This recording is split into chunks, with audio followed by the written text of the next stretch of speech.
Hello, library friends! Tonight's story is going to be a little different. I decided that instead of reading a short story, I would read a few chapters from one of my favorite books.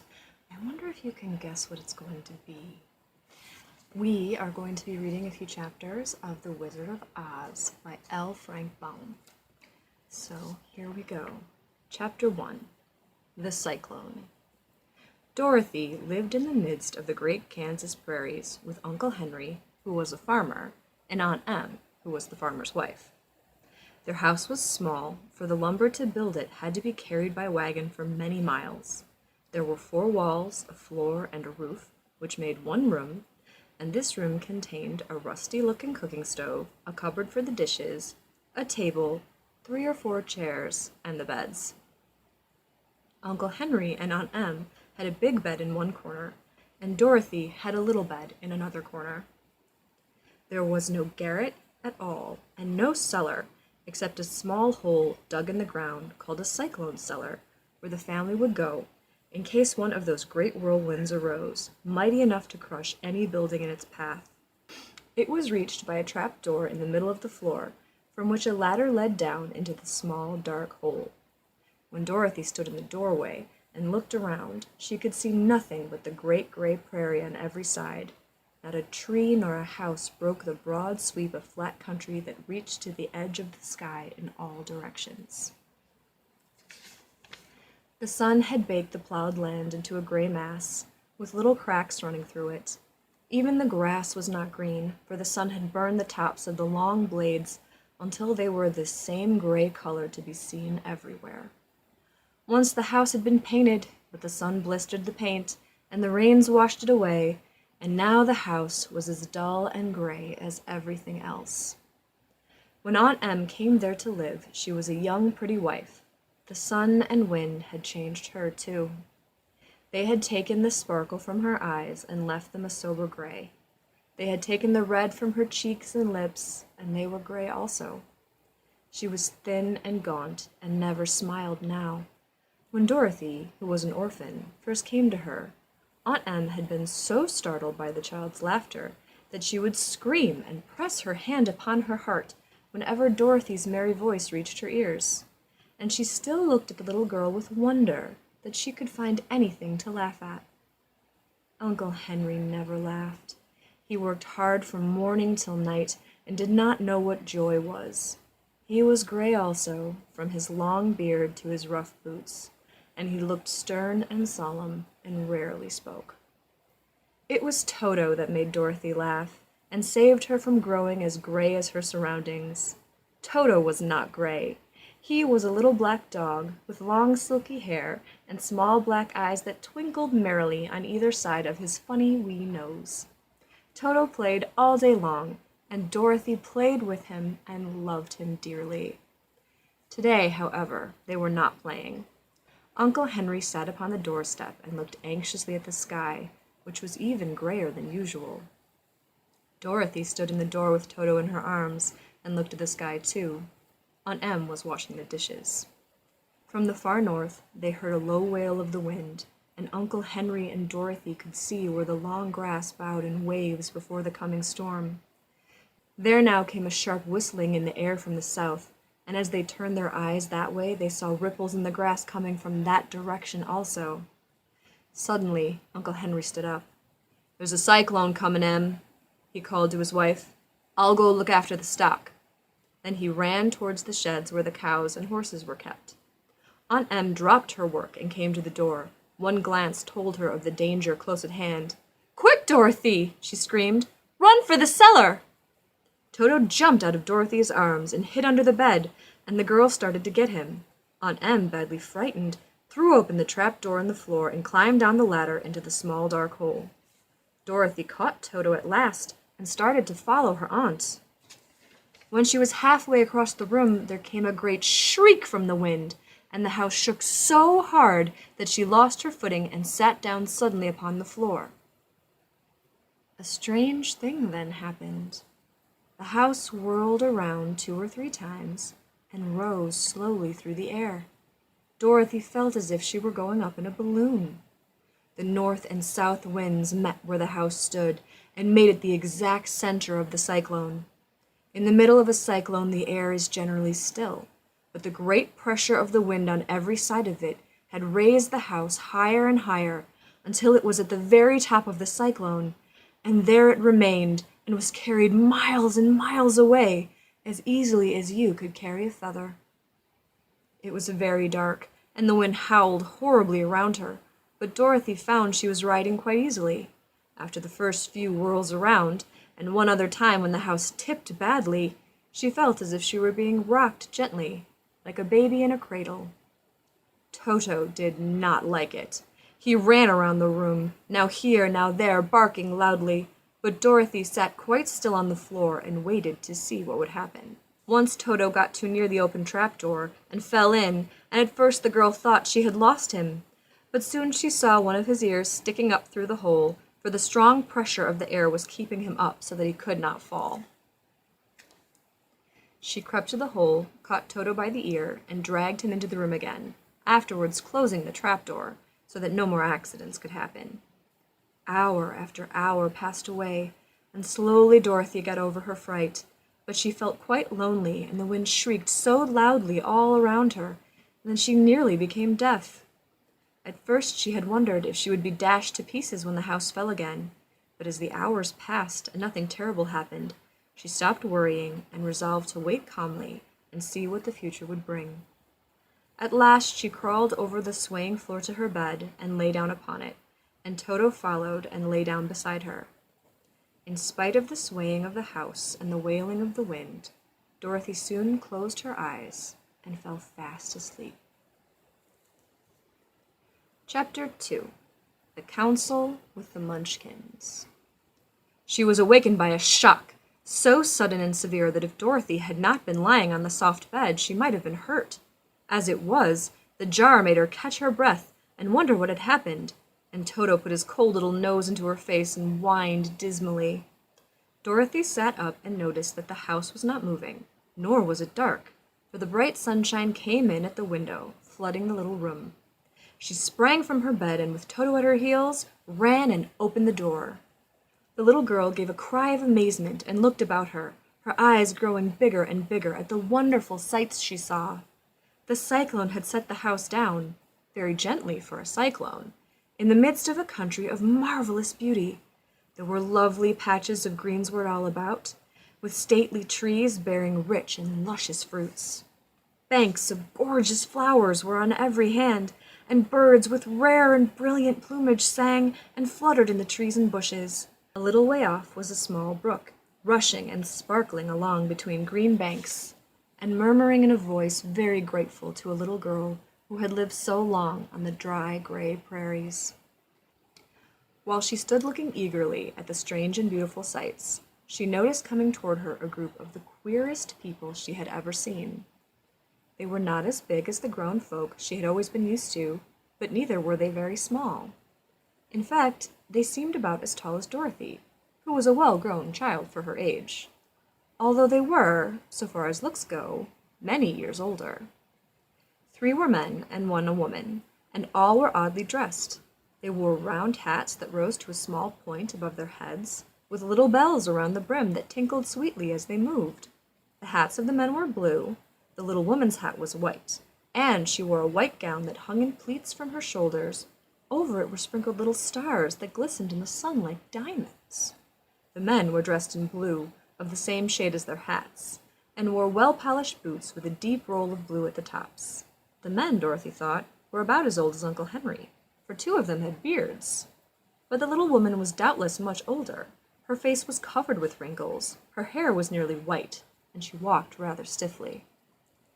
When these people drew near the house where Dorothy was standing in the doorway, they paused and whispered among themselves, as if afraid to come farther. But the little old woman walked up to Dorothy, made a low bow, and said in a sweet voice, "You are welcome, most noble sorceress, to the land of the Munchkins. We are so grateful to you for having killed the wicked witch of the East, and for setting our people free from bondage." Dorothy listened to this speech with wonder. What could the little woman possibly mean by calling her a sorceress, and saying she had killed the Wicked Witch of the East. Dorothy was an innocent, harmless little girl who had been carried by a cyclone many miles from home, and she had never killed anything in all her life. But the little woman evidently expected her to answer, so Dorothy said, with hesitation, "You are very kind, but there must be some mistake. I have not killed anything." "Your house did, anyway," replied the little old woman with a laugh, "and that is the same thing. See?" she continued, pointing to the corner of the house. "There are her 2 toes, still sticking out from under a block of wood." Dorothy looked and gave a little cry of fright. There, indeed, just under the corner of the beam the house rested on, 2 feet were sticking out, shod in silver shoes with pointed toes. Oh dear," cried Dorothy, clasping her hands together in dismay. "The house must have fallen on her. Whatever shall we do?" "There is nothing to be done," said the little woman calmly. "But who was she?" asked Dorothy. "She was the Wicked Witch of the East, as I said," answered the little woman. "She has held all the Munchkins in bondage for many years, making them slave for her night and day. Now they are all set free, and are grateful to you for the favor." "Who are the Munchkins?" inquired Dorothy. "They are the people who live in this land of the East, where the Wicked Witch ruled." "Are you a Munchkin?" asked Dorothy. "No, but I am their friend, although I live in the land of the North. When they saw the Witch of the East was dead, the Munchkins sent a swift messenger to me, and I came at once. I am the Witch of the North." "Oh, gracious!" cried Dorothy. "Are you a real witch?" "Yes, indeed," answered the little woman. "But I am a good witch, and the people love me. I am not as powerful as the Wicked Witch, who ruled here, or should have set the people free myself." "But I thought all witches were wicked," said the girl, who was half frightened at facing a real witch. "Oh, no, that is a great mistake. There were only 4 witches in all the land of Oz, and 2 of them, those who live in the North and the South, are good witches. I know this is true, for I am one of them myself, and cannot be mistaken. Those who dwell in the East and the West were, indeed, wicked witches. But now that you have killed one of them, there is but one wicked witch in all the land of Oz, the one who lives in the West." "But," said Dorothy after a moment's thought, "Aunt Em has told me that the witches were all dead, years and years ago." "Who is Aunt Em?" inquired the little old woman. "She is my aunt who lives in Kansas, where I come from." The Witch of the North seemed to think for a time, with her head bowed and her eyes upon the ground. Then she looked up and said, "I do not know where Kansas is, for I have never heard that country mentioned before. But tell me, is it a civilized country?" "Oh, yes," replied Dorothy. "Then that accounts for it. In the civilized countries I believe there are no witches left, nor wizards, nor sorceresses, nor magicians. But you see, the land of Oz has never been civilized, for we are cut off from the rest of the world. Therefore, we still have witches and wizards among us." "Who are the wizards?" asked Dorothy. "Oz himself is the great wizard," answered the witch, sinking her voice to a whisper. "He is more powerful than all the rest of us together. He lives in the City of Emeralds." Dorothy was going to ask another question, but just then the Munchkins, who had been standing silently by, gave a loud shout and pointed to the corner of the house where the Wicked Witch had been lying. "What is it?" asked the little old woman, and looked and began to laugh. The feet of the dead witch had disappeared entirely, and nothing was left but the silver shoes. "She was so old," explained the Witch of the North, "that she dried up quickly in the sun. That is the end of her. But the silver shoes are yours, and you shall have them to wear." She reached down and picked up the shoes, and after shaking the dust out of them, handed them to Dorothy. "The Witch of the East was proud of those silver shoes," said one of the Munchkins, "and there is some charm connected with them. But what it is, we never knew." Dorothy carried the shoes into the house and placed them on the table. Then she came out again to the Munchkins and said, "I am anxious to get back to my aunt and uncle, for I am sure they will worry about me. Can you help me find my way?" The The Munchkins and the witch first looked at one another, and then at Dorothy, and shook their heads. "At the east, not far from here," said one, "there is a great desert, and none could live to cross it." "It is the same in the south," said another, "for I have been there and seen it. The south is the country of the Quadlings." "I am told," said the third man, "that it is the same at the west, and that country, where the Winkles live, is ruled by the wicked witch of the west, who would make you her slave if you passed her way." "The north is my home," said the old lady, "and at its edge is the same great desert that surrounds this land of Oz. I'm afraid, my dear, that you will have to live with us." Dorothy began to sob at this, for she felt lonely among all these strange people. Her tears seemed to grieve the kind-hearted Munchkins, for they immediately took out their handkerchiefs and began to weep also. As for the little old woman, she took off her cap and balanced the point on the end of her nose while she counted 1, 2, 3 in a solemn voice. At once the cap changed into a slate, on which was written in big white chalk marks, "Let Dorothy go to the City of Emeralds." The little old woman took the slate from her nose, and having read the words on it, asked, "Is your name Dorothy, my dear?" "Yes," answered the child, looking up and drying her tears. "Then you must go to the City of Emeralds. Perhaps Oz will help you." "Where is this city?" asked Dorothy. "It is exactly in the center of the country, and is ruled by Oz, the great wizard I told you of." "Is he a good man?" inquired the girl anxiously. "He is a good wizard. Whether he is a man or not I cannot tell, for I have never seen him." "How can I get there?" asked Dorothy. "You must walk. It is a long journey, through a country that is sometimes pleasant and sometimes dark and terrible. However, I will use all the magic arts I know of to keep you from harm." "Won't you go with me?" pleaded the girl, who had begun to look upon the little old woman as her only friend. "No, I cannot do that," she replied, "but I will give you my kiss, and no one will dare injure a person who has been kissed by the Witch of the North." She came close to Dorothy and kissed her gently on the forehead.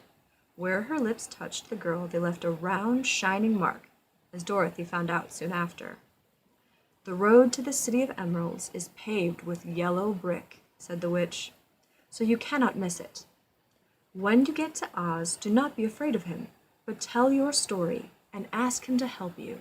Goodbye, my dear." The three Munchkins bowed low to her and wished her a pleasant journey, after which they walked away through the trees. The witch gave Dorothy a friendly little nod, whirled around on her left heel 3 times, and straightway disappeared, much to the surprise of little Toto, who barked after her loudly enough when she had gone, because he had been afraid to even growl when she stood by. But Dorothy, knowing her to be a witch, had expected her to disappear in just that way, and was not surprised in the least. That is the end of Chapter 2 of The Wizard of Oz, and I will be back again some other time with a little bit more of it. I hope that you all have a wonderful day. Bye.